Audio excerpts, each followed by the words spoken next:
What's up, Sneaky Nation? Sneaky P back with all the news after week 14 of our Los Angeles Crusaders franchise, where the Crusaders picked up their second loss of the season, this time against the San Diego Chargers, and it was another bad game from Stuart Denny. His throws were all over the place, and he missed two wide open touchdown passes where he just overthrew or underthrew the receiver, and one of them on the next play was intercepted. The other resulted in a field goal, so we left 11 points up on the board in a very short span from doing that.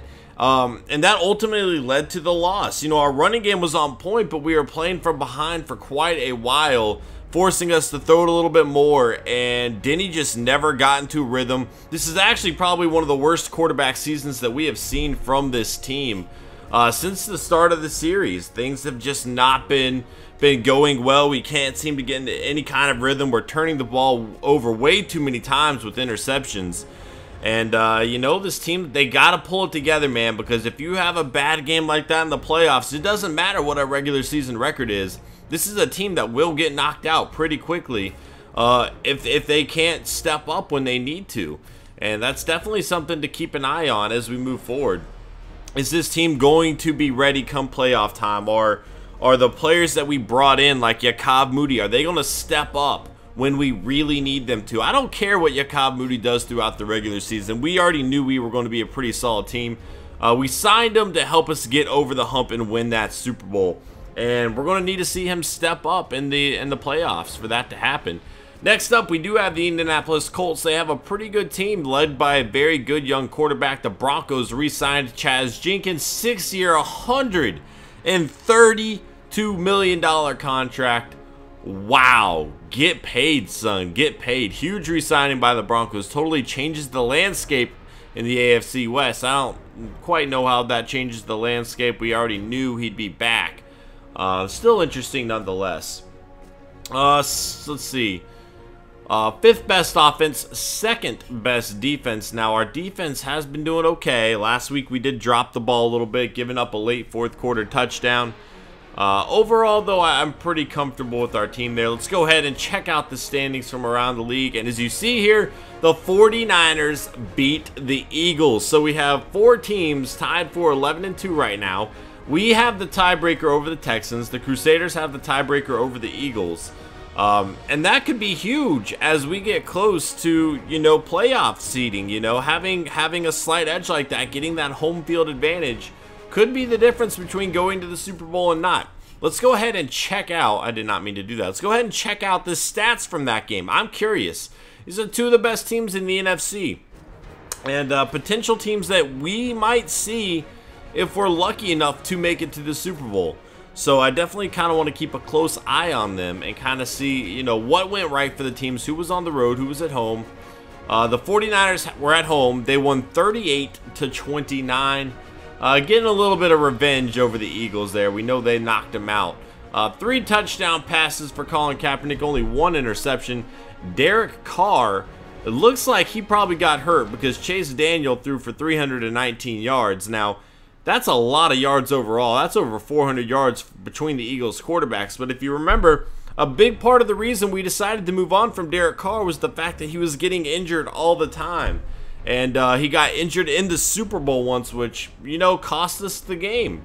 I didn't feel comfortable with him staying healthy. And as you see right here, that's a pretty big injury. I don't see the injury thing next to him, so I think he's probably okay coming back. But it's still pretty interesting. Yeah, a lot of guys making a lot of receiving yards here for the Eagles, getting it done. Defensively, Delancey Miller, such a good player there. Chris Culliver, Patrick Willis, Eric Reed, all on that tackle list. Sacks, Alden Smith and Corlin Mawat, each with 1 interceptions. Eric Reed and Navarro Bowman, and then Jonathan Cyprien. All right, familiar face for you Jaguars / Cougar fans that were around during that time. Fumbles forced, nope. No, obviously there's not going to be a fumble recovered then.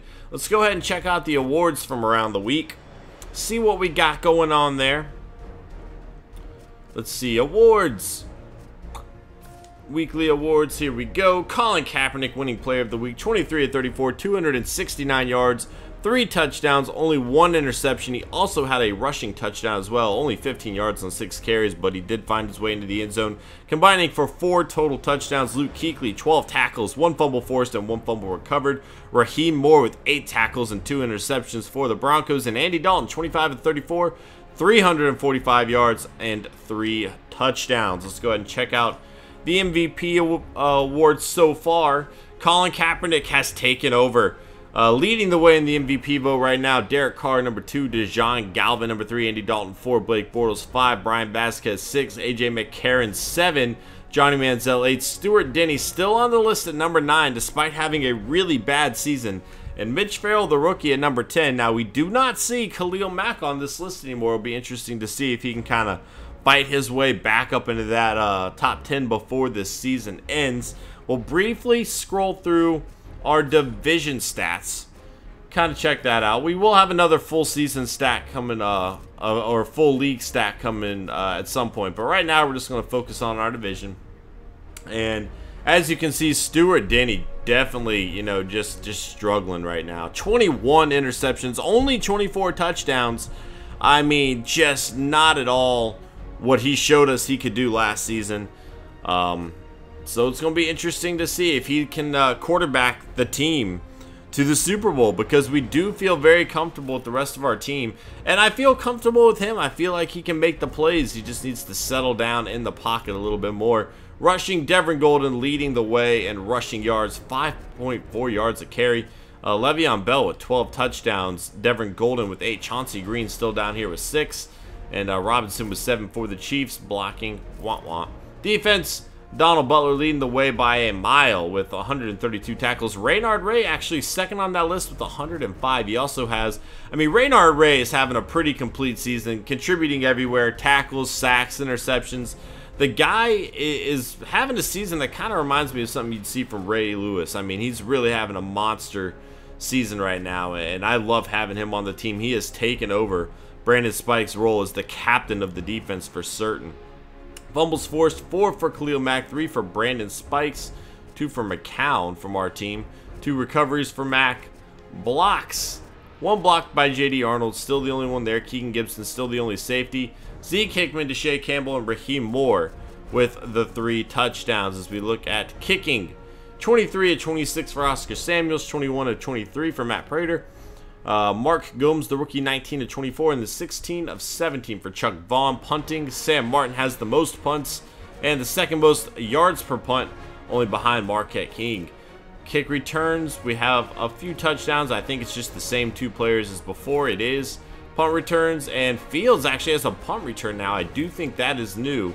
And he has the kick return, so a big return threat for the Chargers. 5'7" out of Oregon. It kind of seems to fit that style. You know, the small, speedy player out of Oregon.